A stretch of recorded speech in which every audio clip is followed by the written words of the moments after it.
Right, guys, we are going to do our read aloud now. We are reading City in the Clouds, which is part of our Secrets of Droon series. We're on book number 4. And chapter 4. This chapter is called Into the Palace. Psst, psst, psst, Khan whispered. The Groggle Eye obeyed.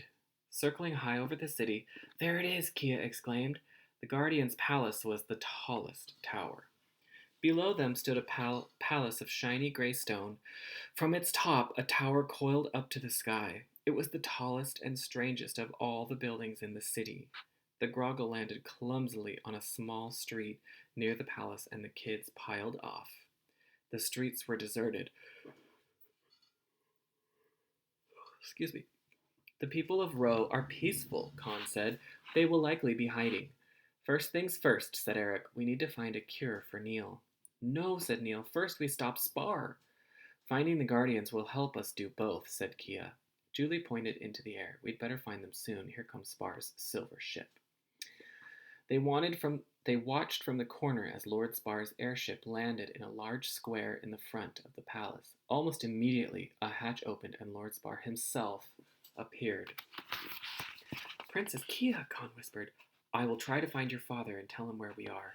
With my nose, I should be able to sniff myself past Spar and his chubby guards. The kids wished the lumpy king good luck. Suddenly, the street beneath them rumbled.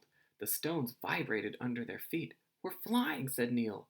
Roe is going up. They peered between the buildings to see the foothills slip away below them. The air grew colder. Clouds drifted over the rooftops. Roe was in the air once again. Let's roll, Julie cried, before it's too late. The band of friends crept into the first hallway they could find. It was dark and cool. Okay, said Eric. Where should we go? Kia pointed into the darkness. My father says, when in doubt, head for the center. Looks kind of spooky in there, Julie said. I like the dark, said Neil. I can actually see better. I hear voices, too. Not Nin's, though. I think this is the way. They followed Neil deeper into the palace. Julie turned to Kia. Why does Roe become invisible? To protect the Tower of Memory, the princess answered. Everything that happens in Droon is written in the tower. The Guardians are keepers of the tower and of the whole history of our world. My father and I hoped they might tell us what happened to my mother. Do you think they can help debug me? Neil asked. Kia nodded. That's my plan. Cool, said Neil. Then that's my plan too.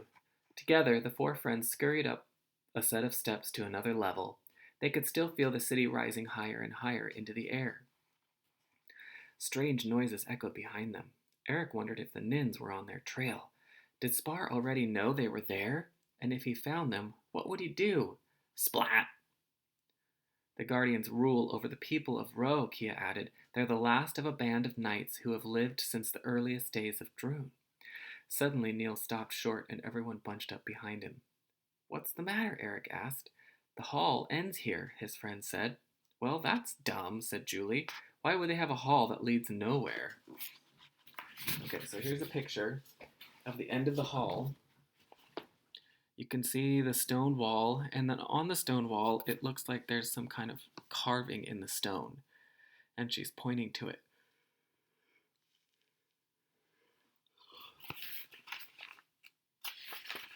Kia chuckled. The hall may end, but the way continues. In the dim light, she pointed to a strange mark on the wall above them. What is this? Julie asked. It's an ancient language, Kia said, peering close. I don't know all the words, but I know this one. It means the Guardians. Kia pushed at the wall. Vrt! It slid aside easily. The children slipped through the opening. They found themselves in a tall room with curved ceiling. I should tell you one more thing about the Guardians, Kia said. They are... Oh my gosh, Julie gasped. Whoa, Eric grunted. I think we found where they keep the dinosaurs, Neil whispered. Oh my gosh, the dinosaurs? You guys, that's the end of chapter 4, so that is a huge cliffhanger. I am super excited to read about what's going to happen tomorrow. Yay!